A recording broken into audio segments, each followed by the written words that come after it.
Toronto's a great city. I think that we're a world-class city. There's a lot of opportunity. It's not just, a city living in the shadow of a more famous neighbor to the south called New York City. This is something special. Toronto's demand for growth has really reshaped the city and transformed the way that we live, work, and play. For the longest time, we were really marketing towards singles and to investors, and I think that market has changed quite a bit. The demographic profile is shifting to the end user, and end users demand more, and they're willing to pay a little bit more for that as well. A lot more focused on quality, and a lot more focused on end users, and a lot more focused on experience. I would describe Toronto as almost like in its teenage years. A lot of fast growth, and now we're starting to get to the maturation stage. I would say that skylines more and more often are responsible for branding a city rather than creating a place. It's really the urban interventions at the ground and lower floors that carry the greatest responsibility in terms of energizing a space and turning it into an experience. What is so great about Toronto is this boutique offering in these neighborhoods. It is a cosmopolitan urban center.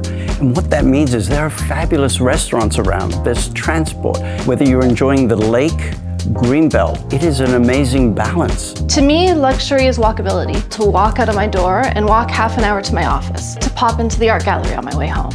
And for it not to always be a big booked thing that you're planning in advance, just to have the luxury to walk by establishments and have that as part of your day-to-day life, to me, that's luxury.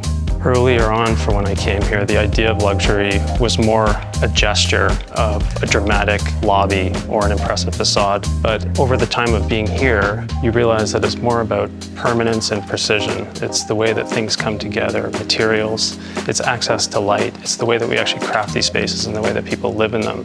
If something makes you feel like, wow, this is special, I can't wait to go home and I'm sad to leave, that is a big part of the luxury experience. When it came to defining what the essence of Bisha was, we really needed to bring in the right partners, the right restaurant, the right chef, Lenny Kravitz, who designed the top floor of the hotel.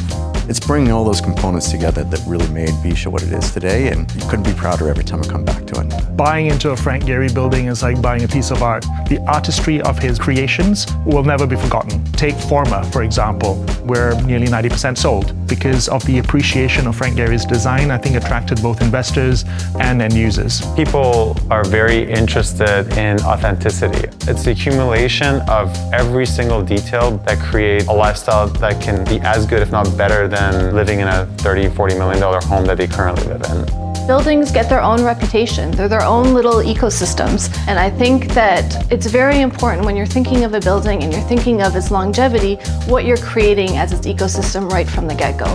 The earlier you bring on the property management, they can share their decades of experience of what the consumer is looking for. And it's different in Louisiana than it is in New York City. It's different in Toronto than it is in Vancouver.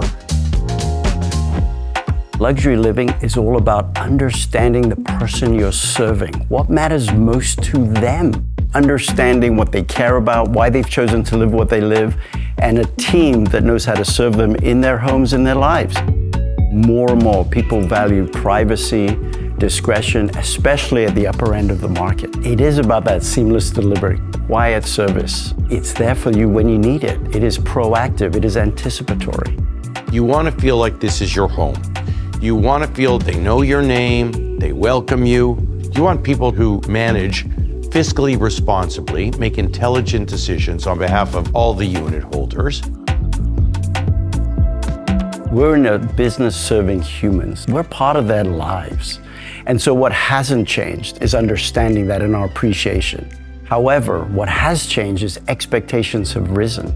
And so we are investing in technology that helps us stay connected, manage those amenities, and continue to deliver those expectations. Really, luxury is about building for the future. It's about building something that's going to have longevity, that's going to be timeless, and at the same time, it's going to be reflective of today. The day of the mega tower with 600 units plus, I think those days are dormant. Our end user, the person who buys a unit in any of our buildings, is who we design and who we build for. Everything else comes second.